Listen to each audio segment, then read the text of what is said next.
Welcome to the TikTok podcast. The clock is always ticking, so let's synchronize our watches and dive in. I'm your host, Callie Brigham, and I'm here to help you make time for what matters.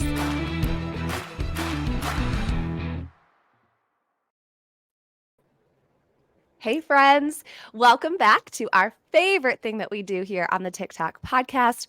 We have a Friday feature bonus episode. It is bonus because it is so juicy good, full of all the extras, all the wisdom, all the encouragement. And that is exactly why I invited today's guest to be with you, to pour into me, frankly. You know, I love women that not only are willing to take in what God gives them, but they are so willing to pour out to others. And I don't know how Erin Wilmer does it, frankly, how she has the capacity to pour out. I know she would give all credit to God, but I'm telling you, this woman that you're about to meet, she just has it all, does it all, and it's not in her own strength. So I know I don't want to speak for you anymore, Erin, but she is a very successful businesswoman, married to a very successful businessman. They've got 4 incredible children, and we are privileged to be sisters in the fact that our children go to the same school. And I'm so grateful that they grow up together because, Erin, you have built and created a family that I consider family, and I want my children to be influenced by what and who your family stands for. So please welcome Erin Wilmer to the show. Oh, thank you, Callie, for that very humbling introduction. And I am just blessed to be here and to share my heart with all of you all. Thank you. Well, Erin, I was thinking I have 2 little stories that I want to share, if that's okay. Okay. And then we're going to get into our conversation. So the first is, a lot of our listeners here know a little bit about the background of the TikTok podcast. I want to give some credit to your hubby because it was about a year ago. And well, tell everybody who your husband is and what he does. Okay, so my husband is Steve Wilmer. His trade name is Steve Speaks. He is a motivational speaker, corporate trainer, and he is the kind of person that will get you out of your comfort zone. So, yeah. And so I don't know why I was so foolish to reach out to him because that's exactly what he did. But I asked him if I could have, I think, 15 minutes of his time, I said, because I know how busy both of you are. And I was really opening my hands up to my and era, my and season. And I just wanted to get his professional advice. He not only gave me 15 minutes, I'm pretty sure he gave me 30 minutes. And I just really so valued his wisdom, his experience. So that's the first thing, Erin. But the second thing is, I want to talk about Josiah. Okay, so Erin has 4 kids, Judah, Josiah, Joy, and Jaina. Jaina and Braden are in class together, school together, in the same class. But it was a few years back, Erin, and we had a field trip at the school. I don't remember where we were going, but I was a driver, and there was 2 different ages of kids that were going.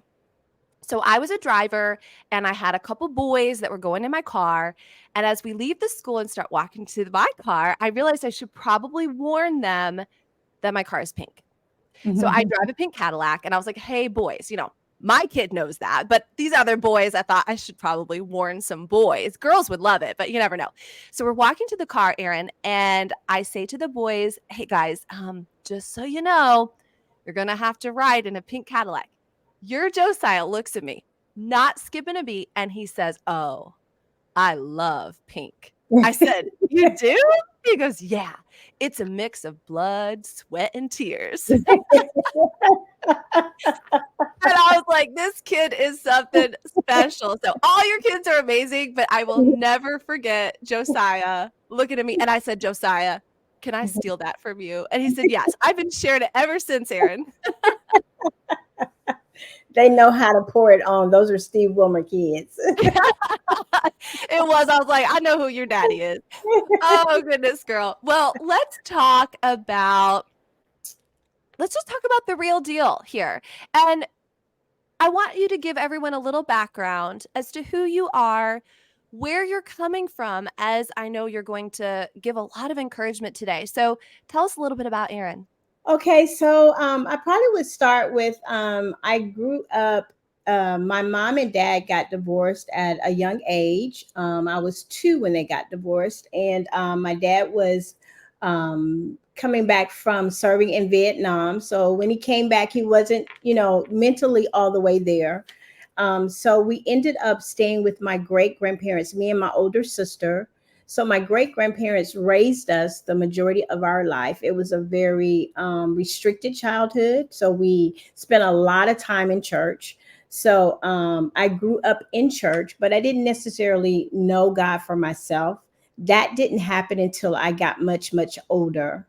I ended up joining the Navy at 17. I served 24 years in the military, retired at 37, and started a career in the financial industry after that. Married Steve in 1998, and became a mother in 2001. I like to say that I was either pregnant or breastfeeding for a 10-year period. It was a long time. My body did not belong to me. You moms know exactly what I'm talking about. But after that, I would say probably in my mid 30s is when I rededicated my life back to the Lord for real, for real. You know what I mean?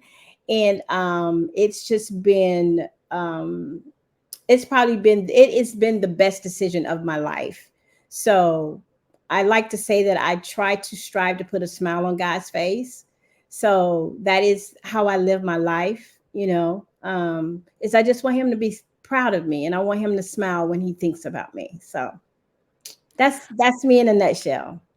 Girl, well, I tell you what, anyone that knows you, I know your ultimate mission isn't to put a smile on our faces, but I know you do that for us. And I know that women listening are already feeling that from you. Hmm. And so I know that your mission is coming true. It really is coming to fruition, Erin. And I'm sure it wasn't always easy, right? It wasn't easy to navigate all these seasons of your life. This is a podcast about time, but I tell you what, time is has so many different elements to it. It has energy management to it. It has emotional management to it. It has goal management to it. Like there's so many different pieces. And you have experienced it all. And now, as an entrepreneur with your own financial group, you're an author. We're going to talk about that too. How do you prioritize your time so that you can manage all the things? You've got professional responsibilities, personal responsibilities. How do you do that? Give us a little insight. Wow. When you say it, it sounds so overwhelming. It's It is like, overwhelming. who is this It woman is, she's right? talking about? You're like, wait, how do I do it? I don't know if I do it. um, I would probably say the one thing that has helped me the most is to be present wherever my feet are at the moment. Is if I'm home, I'm present. If I'm at my job, I'm present. If I'm at church, I'm present. So that has helped me. And when I feel myself getting overwhelmed, I just have to stop and take a look down at my feet and say, okay, Erin, just be present in this moment. And that has helped me. I can't even explain how that has helped me to balance myself, because sometimes when we are entrepreneurs and we have a lot going on, we can be somewhere, but we're not present. We're there physically, but our mind is somewhere else. Our emotion is over here. And so that has brought balance to my life, is to just be present wherever my feet are planted in the moment. I tell you what, that visualization, I think, speaks volumes to just taking a minute. That's the other part. Like, that Mhm. means you actually pause for a moment, you take a breath, and then you say, okay, where am I right now? That's hard to do. It's hard to do, but it's I mean, I think we as women, we have to be intentional, right? Because a lot of times we are emotional, We got emotional down pack. I mean, we can do the emotion. No one wins in that category but us. Yeah. But I think we have to be more intentional about, the things that we want, the things that are important to us, and the things that we're going to put effort to. So that is just one thing that I had to make myself be intentional about wherever I'm at. This is going to get my undivided attention at this moment. And I think that for us, that's what we have to do. We just have to be intentional about it. You know. I remember a conversation that my mom had with her best friend, Erin, and they were on the phone and just catching up. It was, nothing super important. And my mom said to her best friend, "What are you doing?" And the best friend said, "Oh, I'm sorry. Can you hear me? I'm folding laundry." And she said to my mom, "What are you doing?" And my mom, without any ulterior motive, without any pride, without she said back, "I'm just talking to you." I remember my mom saying that, and I thought, I am so not good at that. I want to multitask. I want to think, okay, what do I have to do tomorrow? What do I have to? And my mom modeled that in that moment. Mhm. What was she doing? She was talking to her best friend. Not to say that we can't take advantage of our time and be smart with it and utilize that, but that's kind of what you're saying, isn't it? I am, and the one person in my life that helps me in that area is my youngest child, Jana, because she can be talking to me, and if I'm not listening, she'll say, "Mom, you're not listening to me." And I have to say, "Oh, I'm sorry. Let me put this down." It reminds me, it brings me back into focus. Okay, I need to be present for her right now. She needs my undivided attention. And she helps me a lot in that area. So when I do get to the point where I'm doing this and I'm doing that, she's like, "Mom, you're not listening." And that brings me back into focus. Okay, I need to be present. So I think that I know that it has been a tremendous balancing in my life. It has. And I It share has. every opportunity I get. I share that. Well, and I was going to say, you share in a lot of different ways. I know that you share on social media, you go live, you've got this devotional, and I really believe that at the heart of it, you have a servant's heart for women. So, talk to us about your devotional. And I am going to, by the way, I do want to plug it. I am going to put the link in the show notes. And you're not just telling women what to do, you're living it out. I feel like that's the only way you can do it. So, tell a little bit about this devotional and how you use this to serve, encourage other women. So the devotional is basically a Bible study in the morning. So one thing that we are taught at our church is that, spending time with God is the most important thing, and it helps to regulate our day when we do it first thing in the morning. And so I wanted to help in that area because I know that a lot of times for me, I hit the ground and I'm running.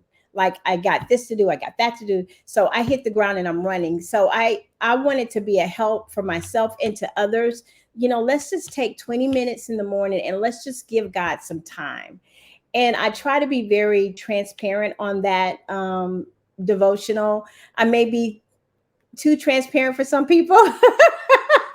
But I think my message to people is that God is concerned about everything that we're concerned about. And I think sometimes we forget that there is a connection that he wants to make with his people in every area of our life. And sometimes we kind of put him up on this pedestal. Well, he doesn't have time for that, or he's not concerned about that, but he's really concerned about everything that we're concerned about. And so that is really what I try to communicate on the morning devotion. Yeah, and tell us the name of your book. It's a really intriguing name, and tell us about how that background came to be. So it's called God's Chocolate Chips. It's a 31-day devotion. It is very practical, everyday occurrences that happen in my life where God just kind of revealed himself to me. So I really just share those stories. It's got a place for you to write down, your notes. It's got a scripture and a small prayer. So it's each day is maybe a page and a half.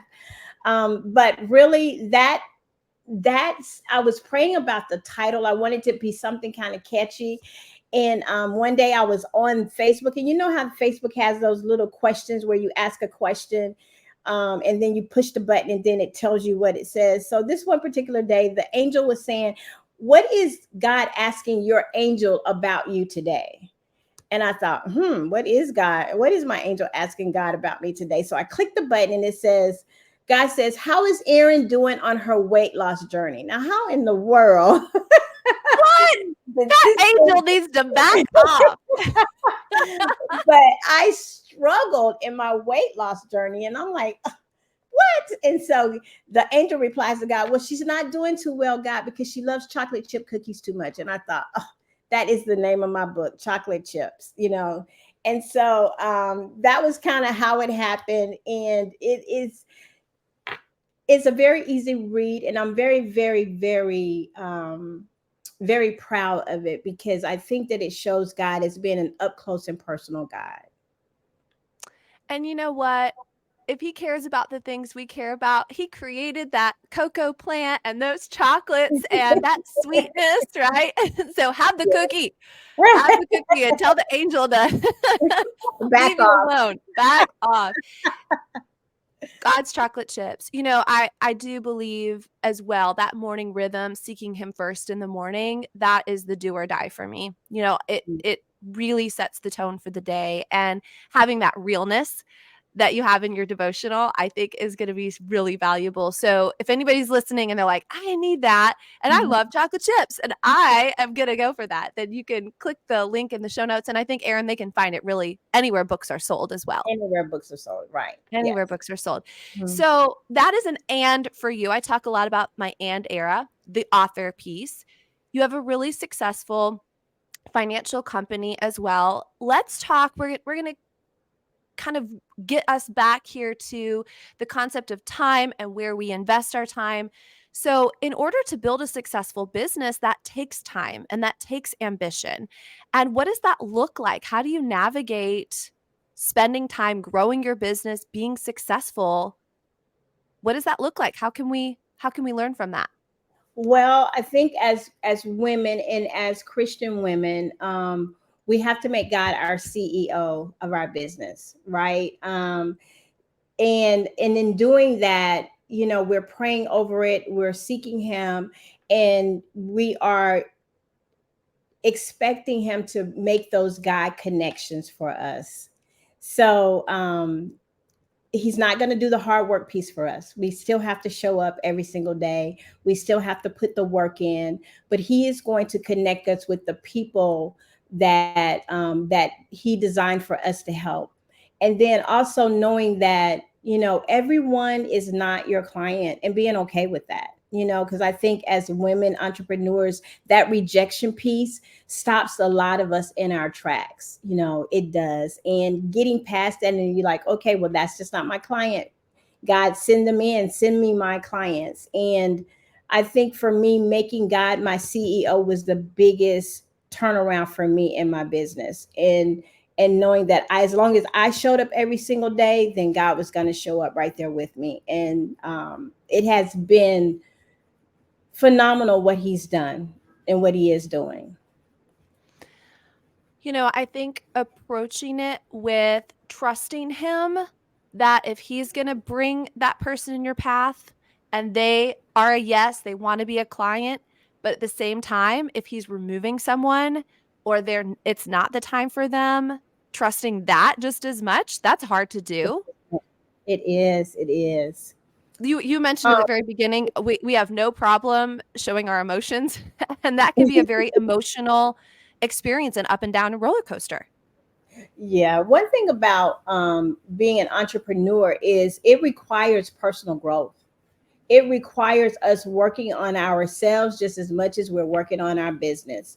And the person that I was in 2012 when I started this journey is a different person that's sitting here talking to you today. It has required growth in so many areas of my life, and I think as entrepreneurs and as women, we have to be courageous enough to face that part of us. Okay, girl, you got to step it up in this area. Okay, yeah, you got you and being honest with ourselves, and then going out and seeking whatever tool we need to put in our toolbox to become better in that area. For me, what was so funny to me is I thought to the Lord, why would you send me in sales when I struggle with rejection? Like, that's not even funny, Lord. Like, and I had to really walk rejection out of my life. Like, I had to escort it out of my life. Like, you've got to go out of my life, because it was something that I struggled with as a child. Even when my mom left us with my grandparents, that's when that rejection entered into my life. And so it's something that I dealt with throughout my adult life. And so when God says, I want you to do this, and I'm like, sales? Where people can tell me no all the time? That's not funny, God. I don't want to do that. But it caused me to grow up in that area. And I think as entrepreneurs, not I think, I know, as entrepreneurs, it requires personal growth. It just does. All right, how did you do that? How did you either A, find the time, the resources? Did you just make the decision? Is it that easy? Was it a process? It's a process. And I started with what the word of God says about me, right? Because I think we have to really truly know our identity and our value. In any Whenever we are entrepreneurs and we take the step to say, you know what, I'm going to do business for myself, you have to know your identity. And so I had to go back and research the scriptures about what God says about me. And I'm gonna show you this, right? Yeah, yeah, So this is, God is within her, she will not fail. And that's Psalms 46:5. Can you all see that? we can see it. And so this is my motto. That is my motto, that God is with me. I am not going to fail. I may experience some setbacks, but as long as I get myself back up, I dust myself off and I get back in there, I am not going to remain in a failed state. And so the identity piece, knowing who you are, knowing whose you are, knowing what he says about you, because in this arena that we're in, everyone has an opinion about us. What we're supposed to look like, what we're supposed to wear, how we're supposed to sound, what we're supposed to say, how we're supposed to show up. And if we allow those voices to come in our head and tell us, then we will be crazy. So we have to know from the very beginning, our foundation has to be planted in the Lord and what he says about us. And that is how you get rid of rejection. That is how you get rid of it. Erin, knowing you personally and hearing you say that, I can see how your decision for personal growth, not easy, not convenient, takes time, will change and has changed generational legacy, Mhm. because your children have watched you walk through that. And I know your children, and they are confident, they are driven, they are definitely children that do not in any way feel the pain of rejection like you did because of what you went through in that Right. hard work to get there. Yeah. It's a nasty, nasty thing. It really is. And we all experience it in some form, shape, or fashion in our lives. But some of us, it attaches itself to us, and we have to, really fight to get rid of it. And so yeah, I can't stand rejection. Yeah. And like you said, and here God literally placed you in every single conversation with a client. There's a possibility for it. And I tell you, it keeps us humble. It keeps us having to grow. Yes, it does. It does. It does. It does. And you know, when you and I talked about the whole thing about sis, you can have it all. I Yeah. think in that is when God starts saying that to us, you can have it all. You can have whatever you desire when you're willing to put in the work and you're willing to grow. You can have it all, you know. And I believe that. I believe that with my whole heart. Yeah. And I think sometimes we also have to know that it all looks different for different women and Hmm. in different seasons. So, what would you say? What does it all look like for you right now? Again, with as an entrepreneur, married to an entrepreneur, four very busy kids, some more grown than others. What does it all look like? So it all for me is having prosperity in all areas of my life. So, and when I say prosperity, I don't want to just be married. I want to enjoy being married to my husband.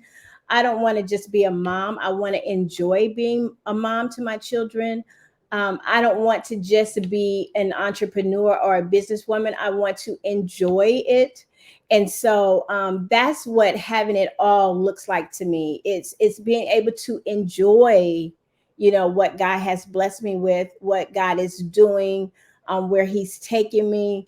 It may be uncomfortable, but I may say, okay, I don't know what you're doing right now, Lord. This looks very scary to me, but I know once I get on the other side of it, I'm going to appreciate it. So, for me, having it all is having the courage to go through and get to the other side of whatever God is trying to take me to. Hmm. So that's what it all, and I believe we all can do that. I really do. You know, even if someone is struggling in their marriage, I mean, I could tell you a whole testimony about our marriage.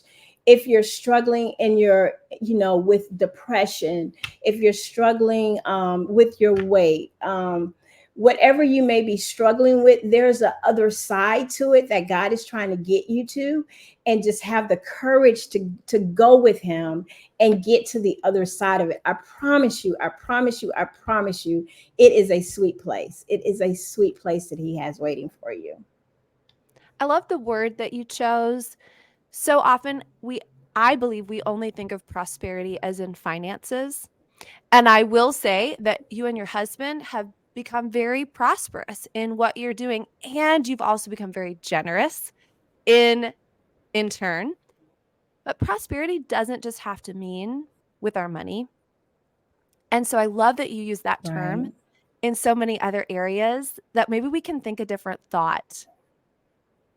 Success is not Hmm. just about the dollar or that we're able to carve out an hour here or there. Success and prosperity is not just a feeling, it's an action too, don't you think? Absolutely, absolutely. And like you said earlier, it looks different for everyone. You know, my success, my prosperity could be totally different from someone else's. You know, they may want to just be able to have Friday off and just go to the beach. You know what I mean? It's whatever your version of prosperity and success is like. You know, and I don't believe that any other area has to suffer for us to get to that point either.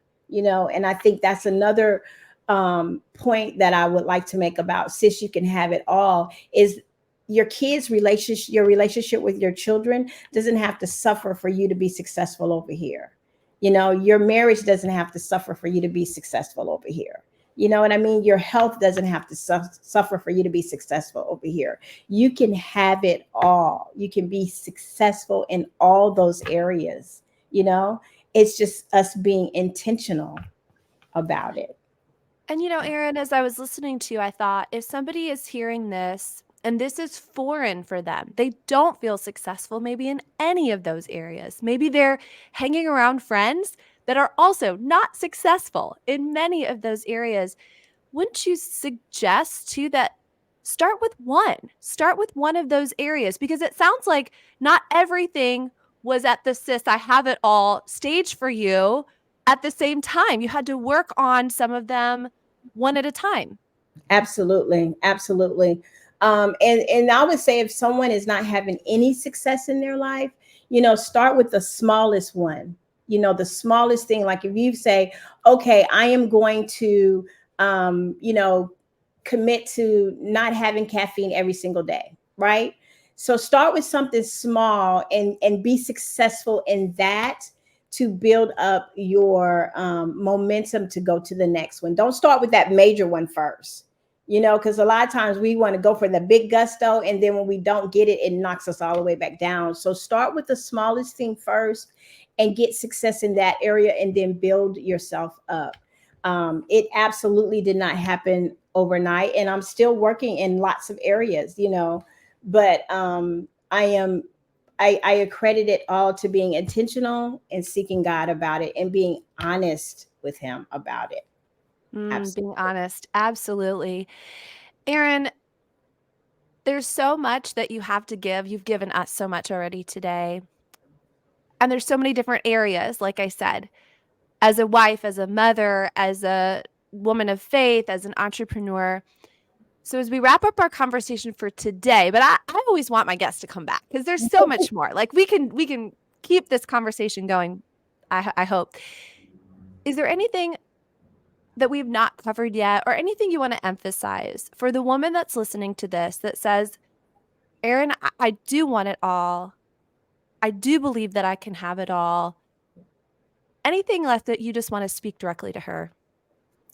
Um, I want to say the one thing that I want to say is I want to say to keep the main thing the main thing. And the main thing is our relationship with the Lord. So prioritize God, and that in you and God, your relationship with God is that number one. That's the number one thing. So your relationship with the Lord, and then your relationship with your family. That is the next thing. And then after that, everything else. So I think keeping the main thing is keeping God at the forefront, keeping Him at the center. And it doesn't look like, sometimes we make it seem like so religious. You know what I mean? But it's just like you and I having this conversation. It's just as easy and as simple as that. God, I am just overwhelmed today, or God, I need your help, or God, that really hurt my feelings, or God, that really pissed me off. Excuse me for saying that, but sometimes that's where we're located at. But just keeping that relationship with Him as the main thing and prioritizing that, and everything else in your life will fall into place. As you were talking, I got a picture in my mind of a fountain, you know, and that source is coming out, and then everything else, it just flows down from there. Yeah. Right? So as long as we're connected to that source, then it fills up every other area Every other area. as well. Guaranteed. Guaranteed. Guaranteed. Guaranteed. So, Erin, you mentioned a few minutes ago about, hey, if you wanted a Friday off and you went to the beach, like that can be prosperity for you in your schedule, in your life. So I'm going to give you a gift here as we finish, and it's not a real gift, but it's good enough. I love And gifts. okay, here you go. It's the gift of a bonus hour. So let's say Oh, that Erin Wilmer gets a bonus hour. It does not come out of your other 24 hours. You don't have to account to anybody for it. It could be as altruistic or as just, some women have said, I just would sleep. Like I need an extra hour of sleep. So it can be basic or it can be extra. What would you do, Erin, with an extra bonus hour? oh my goodness. I would absolutely be at the beach in the sun with my feet in the sand. Absolutely. No phone, no kids, no Steve Wilmer, no one. Just me and the beach and the sand and the water. Oh, I would absolutely spend it at the beach. Absolutely. Well, I live right here on Pensacola Beach, right across the street. So if I see your car, pull it over there. I'll know that Erin said, you know what? I'm going to take that bonus hour. I'm going to get those feet in that sand and just sit and enjoy and be present. And Erin, when you're out there, you're going to look down at your feet and you're going to say, I am present in this moment. Absolutely. Absolutely. Well, I'm looking down at mine under my desk, and I've got some fuzzy socks on. And I'm looking and I'm thinking, I'm so grateful I was in this moment with you. I've been looking forward to it. I took the chance and made the ask. And I said, Erin, you're on my list. Can we have this chat? And you were so gracious. Thank you, my friend, for pouring into everybody today. Thank you for having me. I have been blessed to be here.